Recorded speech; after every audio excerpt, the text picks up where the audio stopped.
Dear student, आज के lecture में हम मैक्सिमम मोडुलो प्रिंसिपल थ्योरम पढ़ेंगे। कॉम्प्लेक्स एनालिसिस की थ्योरम है, काफ़ी इंपॉर्टेंट थ्योरम है। इसकी स्टेटमेंट पूछी जाती है, स्टेटमेंट भी लिखनी होती है और इसका प्रूफ भी हमें करना होता है। ठीक है, राइट स्टेटमेंट भी डायरेक्ट पूछ लेते हैं। 2 मार्क्स में स्टेटमेंट भी आ जाती है और 8 मार्क्स में 16 मार्क्स में इसका प्रूफ भी आ सकता है कि इसका प्रूफ भी लिखो, स्टेटमेंट भी लिखो और प्रूफ भी लिखो। ठीक है, तो हम स्टेटमेंट की बात कर लेते हैं। कोई भी function if F of Z is analytic, काफी लंबी थ्योरम है इसका, मतलब इसका काफी लंबा है। If F of Z is analytic inside and on a simple close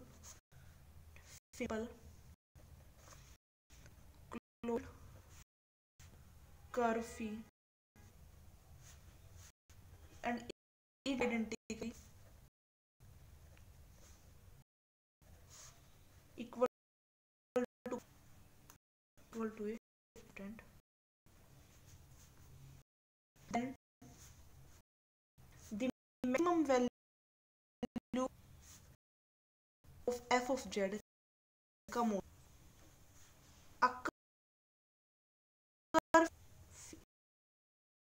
कोई भी फंक्शन अगर F of Z is analytic है, सिंपल क्लोज, कोई जैसे हमने कोई इस पे और इसके और इज कांस्टेंट नहीं है, तो मैक्सिमम या वैल्यू मिलेगी ना फंक्शन की फी के कर्व। मेरे हिसाब से आपको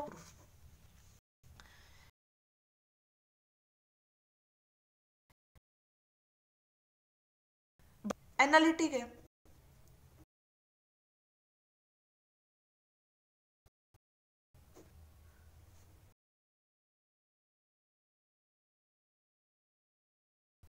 एनालिटिक है तो इसका मतलब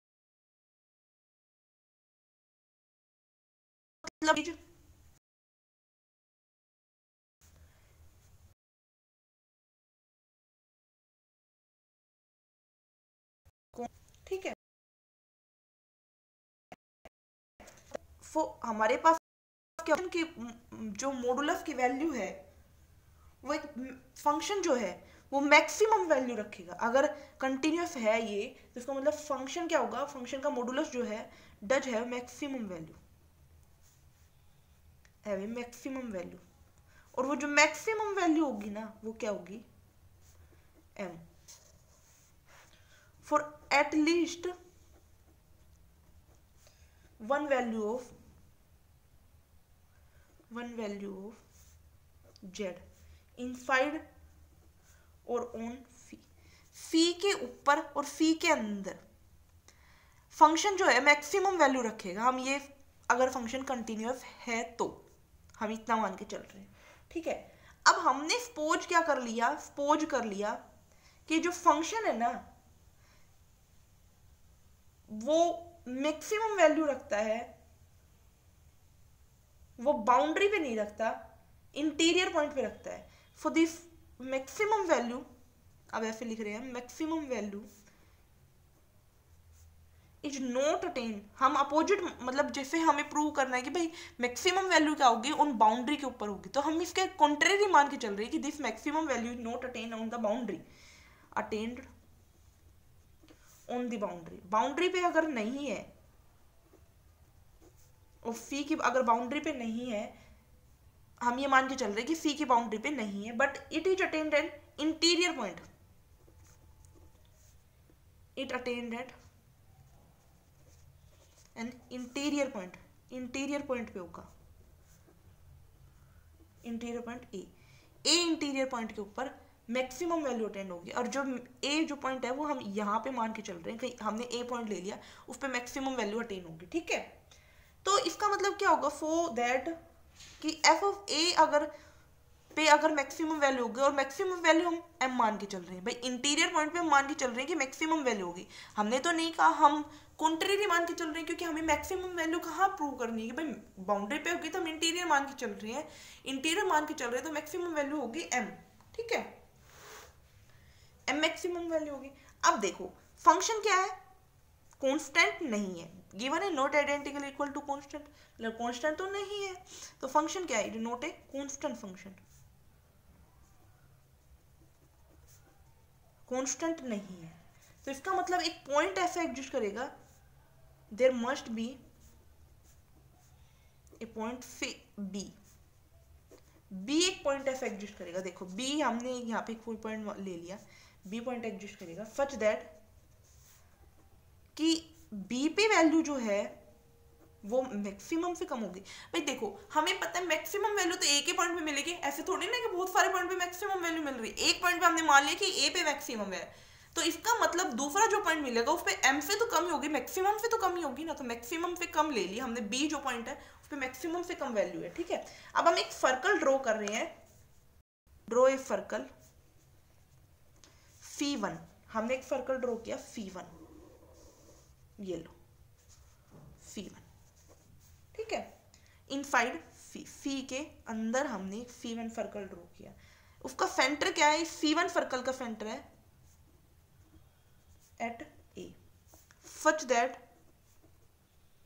कि बी जो है वो लाइज इनसाइड φ1, φ1 के अंदर आई कर रहा है बी।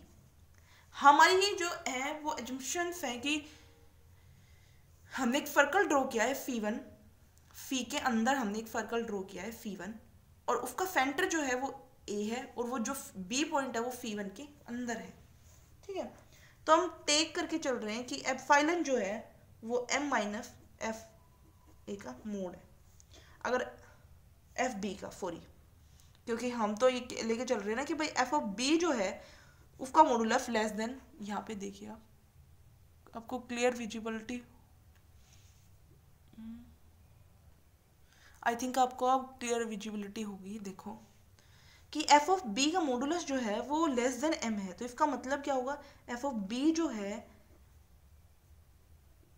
का मॉडुलस जो है एम माइनस एप्सिलॉन होगा, तो एम माइनस एप्सिलॉन होगा ना, यहाँ से तो ये कॉन्सेप्ट निकल गया था। तो इसका मतलब यहाँ पे क्या हो गया कि जो एप्सिलॉन की वैल्यू हम क्या ले सकते हैं, एम माइनस एफ का मोड, हमने बस ये टर्म को इंटरचेंज कर दिया। ठीक है, हमने एप्सिलॉन की वैल्यू ये ले ली, यहाँ पे समझ में आया। तो यहाँ पे क्या हो गया कि एफ ऑफ बी का मॉडुलस, ये कॉन्सेप्ट जस्ट मैंने बताया ना आपको, यहाँ पे है कि मॉडुलस लेस देन एम है, इसका मॉडुलस लेस देन एम है, तो एम लेस देन एम का मतलब एम माइनस एप्सिलॉन, कुछ थोड़ा सा ही कम हुआ होगा।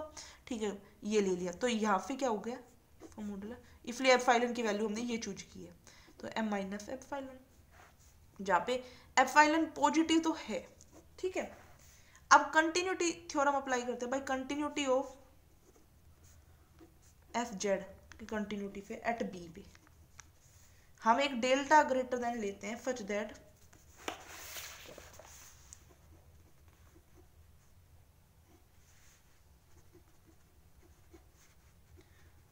whenever z माइनस बी का modulus is less than delta. ठीक है, अब देखिए एफ ऑफ बी का मॉडुलस लेस देन जेड का मॉडुलस, अब देखो इसको हम यूं लिख सकते हैं F of Z minus F of B, इसका भी modulus is less than epsilon by 2, F of Z is less than F of B plus epsilon by 2।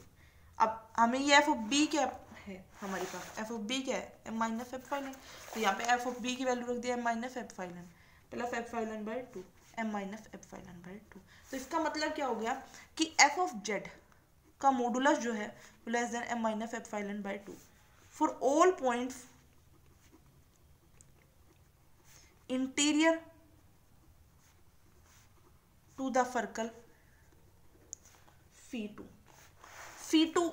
हम एक सर्कल बनाते हैं, देखो इस बी पॉइंट को सेंटर मानते हैं, हमने एक φ2 सर्कल ड्रॉ कर लिया। ठीक है, with centre B, and radius, इसकी रेडियस कितनी है डेल्टा। देखो जस्ट क्या है कि भाई हमने एक फी कर्व लिया था, उसके अंदर हमने सेंटर ए को मानते हुए एक फी1 सर्कल ड्रॉ किया। अब उसके बाद क्या किया कि भाई हम एक पॉइंट लिया बी, उस बी पे मैक्सिमम वैल्यू तो नहीं होगी, मैक्सिमम से थोड़ी कम होगी वैल्यू, ठीक है। तो ये हमने बी पॉइंट लिया। अब बी को सेंटर मानते हुए हमें एक सर्कल ड्रॉ किया है जिसका नाम दिया हमने C2, ठीक है। अब फंक्शन जो है,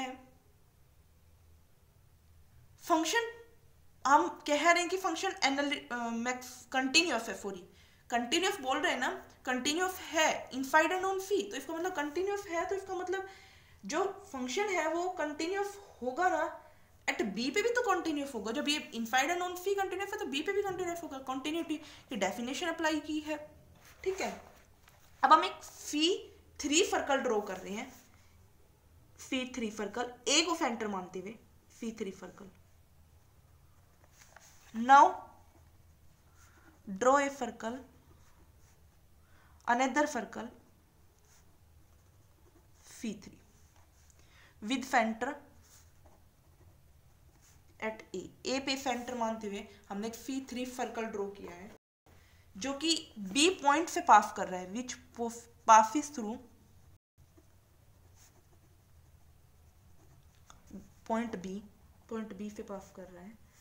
अब ऑन द पार्ट बी, अब देखो क्या है, हम एक ये कर्व ले लेते हैं, ये कर्व P, इसको हमने P, इस पॉइंट को हमने P दिया, इसको हमने Q दिया, PQ, और यहां से जो डिस्टेंस है वो A डिस्टेंस है, सॉरी ये R A डिस्टेंस कैसे हो सकते हैं, तो हम सेंटर मान के चल रहे हैं, A नहीं R रेडियस है, ठीक है। तो हमारे क्या है कि on the point PQ point पर of this circle we have f of z का मॉडुलस जो है वो लेस देन m माइनस, देखो PQ हमारा इतना है।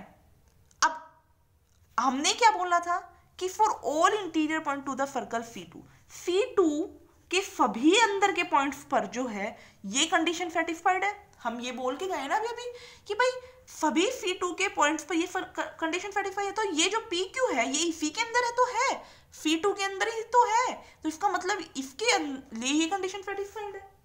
अब जो रिमेनिंग पार्ट सर्कल का रिमेनिंग पार्ट यानी कि ये वाला पार्ट,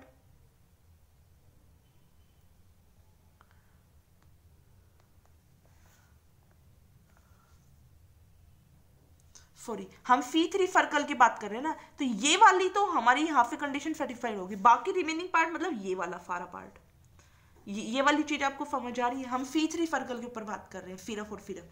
आप C3 सर्कल पर नजर रखिए कि C3 सर्कल में हमारा ये तो पोर्शन हमें समझ में आ गया, भाई PQ था तो PQ के लिए कंडीशन सेटिस्फाई होगी, रिमेनिंग पार्ट मतलब ये वाला outer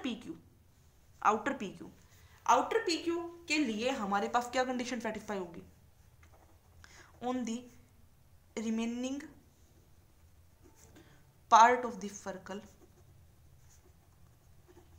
we have f of z का मॉडुलस जो है वो लेस देन m होगा, less than equal to m होगा, ये होगा। और इसके लिए ये बात आपको समझ में आती है कि भाई इस रिमेनिंग पार्ट के लिए हमारे पास ये होगा।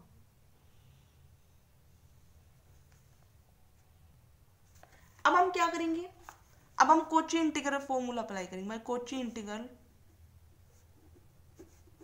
फॉर्मूला f ऑफ a जो है वो कितना है 1/2 पाई आयोटा, इंटीग्रेशन C3 पे इंटीग्रेशन लगा रहे हैं, C3 का के लिए बात करें, इसके लिए जो सिंगुलरिटी होगी वो z इक्वल टू a पे ही सिंगुलरिटी है, ठीक है। तो यहाँ पे हमारा हो गया ये कुछ इंटीग्रल।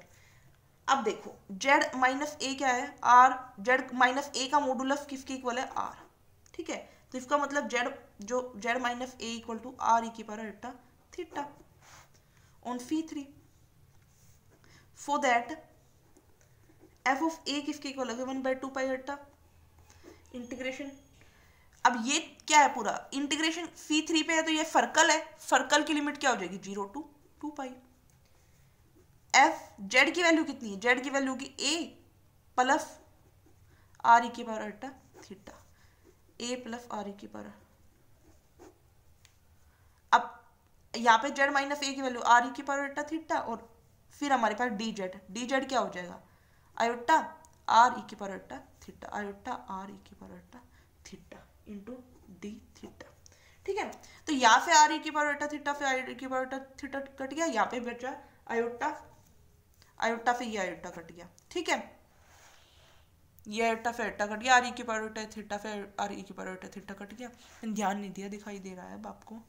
ठीक है, तो यहाँ पे हमारे पास क्या बचता है 1/2 पाई होता है integration 0 to 2 pi F A, ये पूरा टर्म और इंटू डी थीटा। ठीक है, चलो लिखती हूँ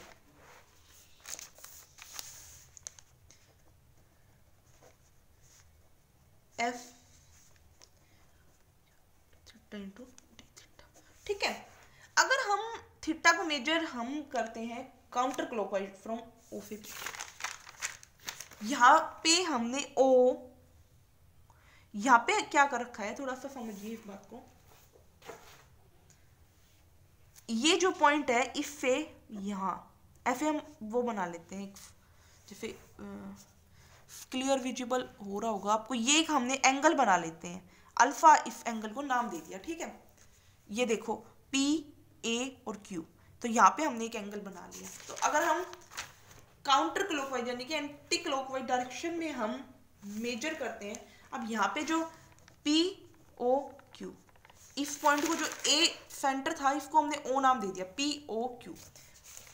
ये एंगल कितना है अल्फा, ये एंगल कितना है, ये जो एंगल है ये वाला पूरा एंगल जो है, इस पूरे एंगल को नाम दिया है हमने अल्फा, यानी कि इसको अल्फा, ये जो हाफ ऑफ करेंगे तो अल्फा/2 अल्फा/2, यानी कि कंप्लीट एंगल कितना है ऐसे बना रखा है ना। देखो ध्यान से, जैसे ये हमारा सर्कल है, ये हमारा सर्कल है, तो यहाँ एक एंगल बना हुआ है, तो P F A, P Q और ओ, तो ये जो एंगल है ना ये अल्फा है। तो ये एंगल कितना है अल्फा। तो देखो हमारे पास एफ ऑफ ए कितना हो जाएगा, एफ ऑफ ए हमारा क्या आया था 1/2 pi 0 to 2 pi F of A plus R E की पावर अल्टा थीटा डी थीटा। ठीक है, अब हमारा ये एंगल अल्फा हो गया, तो हम इसको जो इसकी लिमिट है इसको दो टुकड़ों में तोड़ सकते हैं, क्योंकि ये पूरा कितना है 2 पाई और ये सिर्फ कितना है, ये है अल्फा और ये पूरा 2 पाई। तो हम alpha 0 to alpha 1/2 pi 0 to alpha F of A plus R E की पावर अल्टा theta into D theta 1/2 pi alpha to 2 pi F of A plus R E की पावर अल्टा theta into D theta. I hope आपको यहाँ तक समझ आया होगा। ठीक है, अब हमारे पास ये क्या है F of A, F of A का मॉडुलस ले तो ये चीज लेस देन हो गई 1/2 pi integration 0 to alpha modulus F of A plus R E की पावर अल्टा थीटा इंटू डी थीटा। ठीक है, 1/2 pi integration alpha to 2 pi modulus F A plus R E की पावर अल्टा थीटा इंटू डी थीटा। ठीक है, which is less than 1/2 pi integration 0 to alpha, इसकी value क्या होगी,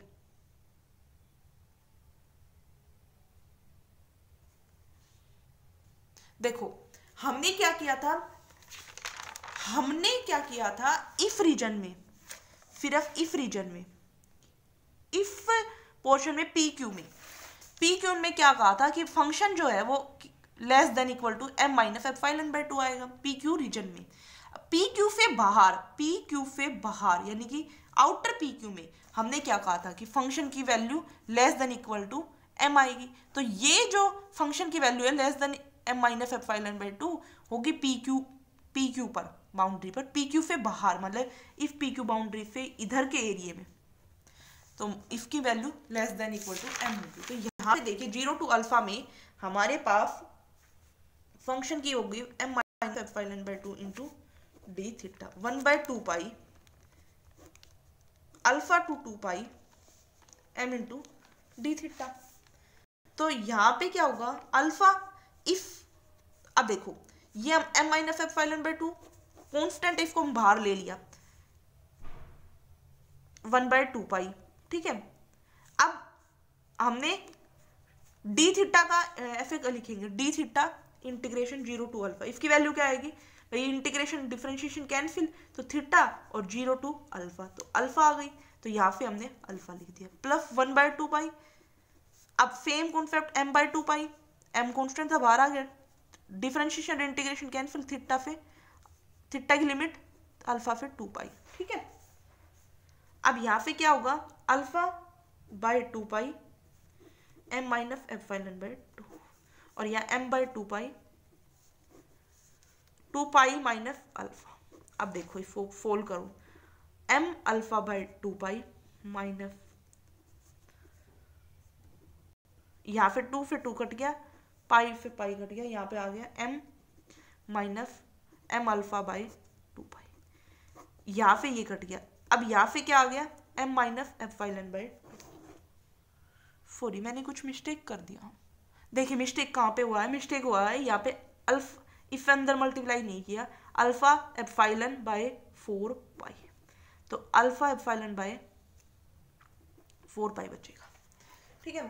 तो हमारे पास क्या आया कि एफ ऑफ ए का मॉडुलस लेस देन आया m minus alpha epsilon bye 4 पाई, और अल्फा एफ ऑफ ए की वैल्यू कितनी, m जो है वो लेस देन हो m minus of alpha epsilon by 2, ये पॉसिबल लग रहा है, ये तो मैक्सिमम वैल्यू था, ये कैसे लेस हो गई, इससे नहीं हो सकती, तो which is not possible, which is not possible, ठीक है, ये पॉसिबल नहीं है।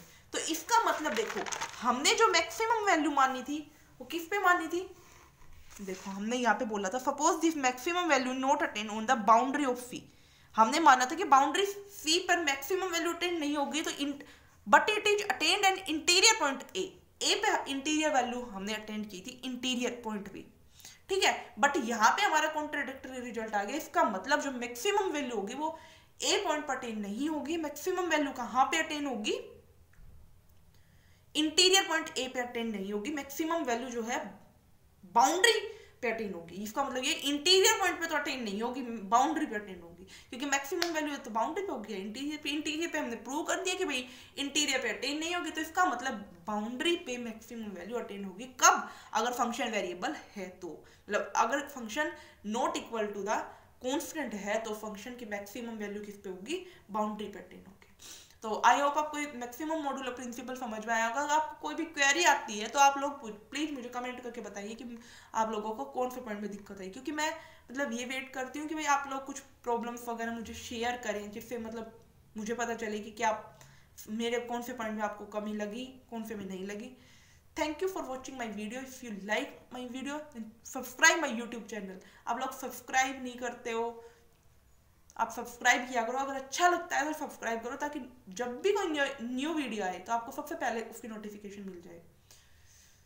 Thank you for watching my video.